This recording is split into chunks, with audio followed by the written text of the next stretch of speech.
বন্ধু, দেশের অবস্থা অনেক খারাপ। তোমার কি এ নিয়ে কিছু বলার আছে? অবশ্যই বন্ধু, বলার আছে। আচ্ছা, বলো তো শুনি।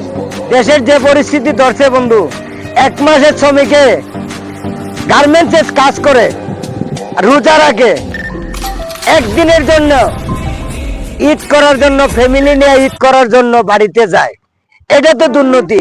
100 টাকার ভাড়া 500 টাকা নেয়। হ্যাঁ, এটা দুর্নীতি না? জি জি, অবশ্যই। এই কারণে মনে করেন রাস্তাঘাটে অ্যাক্সিডেন্ট হয়, 1 বছরে যায় অ্যাক্সিডেন্ট হয় না, একদিনে অ্যাক্সিডেন্ট হয়। ঠিক আছে, এই যে আমাদের ঢাকা সদরঘাটে যে দুর্ঘটনা ঘটছে, হ্যাঁ, এটা কার কারণে হচ্ছে? দুর্নীতির কারণে। একদম ঠিক। 100 টাকার গাড়ি ভাড়া, হ্যাঁ, 500 টাকা নেয়। 500 টাকার গাড়ি ভাড়া 2000 টাকা না, এটা দুর্নীতি না? এটা আমাদের বাংলাদেশ সরকারের কাছে একটাই বিনোদন, আপনারা এই দুর্নীতি, যে সময় আপনারা দুর্নীতিটা না কমাইবেন, না ইয়ে করবেন, আমাদের দেশে কোনো দিন উন্নতি হবে না।